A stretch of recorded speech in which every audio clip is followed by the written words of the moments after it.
erinnya lya Mesach litukulanga ekkanzu y'omuwarabu. Erinnya lya Mesach liringa ennyange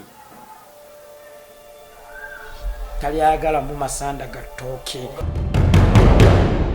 Era musajja ati wamugobewaka yasulako ku Bat Valley emyezi 6 nga asula bweru. Bwamugoba yalina emikwano already. Ate osula otya asula munda kabalaza nga yebeesabezaawo tebalawe bwe musanga abasajja abo mubawe ku kitiibwa. Kati yanoonya ekiyinza osanyusa taata alabe nti nange ndi mwana kuba yali yamugoba nga yamuboola amanye nti endongo nagigendamu ng'omulimu.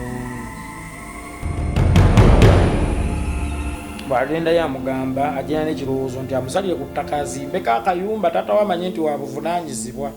Kati bw'agenda wamuzeeyi Frederick Ssewalu Mpumbu amuga taata nange nsonga byonna ebyaliwo naye mbadde nsaba kumsalirako ku ttaka tandika okuzimba nfunyemu ku sente nti kale kanziri yadda naluga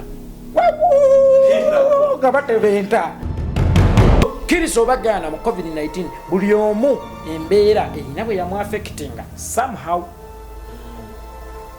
naye ye mu kumuafectinga bayimbi banne badduka emisinde ne bagenda eggulu abamu ne balwanirayo n'atubba abamu ne beekuba kino ekibiina kitubba bapromoters bonna ne bagenda yesigalirawo makiri nga tuesooni emmere mu mwalo annyukawo n'esatu naye ng'asigazza ekitiibwa mu linnya lye olowooza teyali yagadde Mesach yali tazitowa akawumbi eyo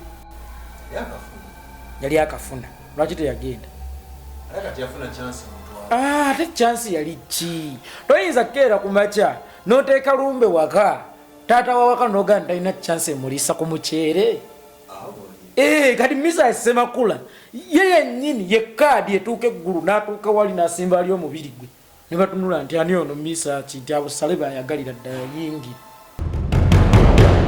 Kakati lunaku lumu waliwo abajja okurekodinga nga ttiimu taliyo n'ayaleseewo nze n'abikola bye yakola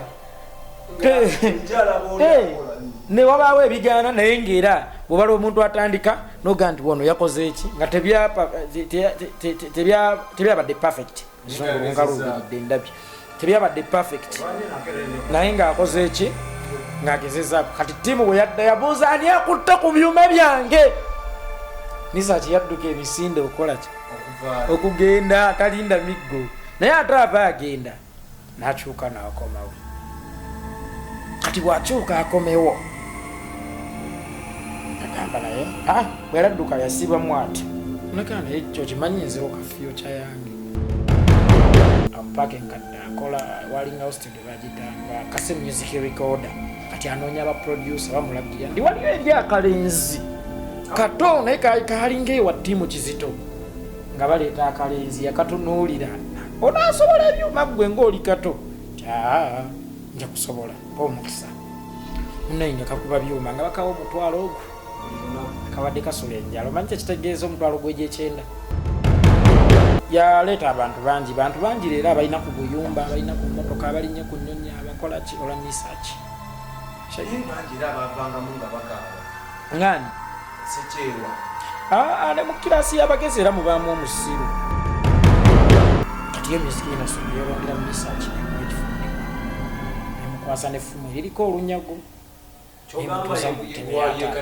ye taata wa music industry gwe wali owuliddeko nti Ibrahim Mukasa avumye Lydia Jasmine nga baddukidde wa Moses Matofu oba waliwo bawuliddeko nga bagenze wa Ronald Mayinja abatabaganya papa ono yanvumye Mesach baana bange mujjenze musikawa mmwe tabengale mwekwate mu ngalo tuli mu COVID-19 papa tetulina kawunga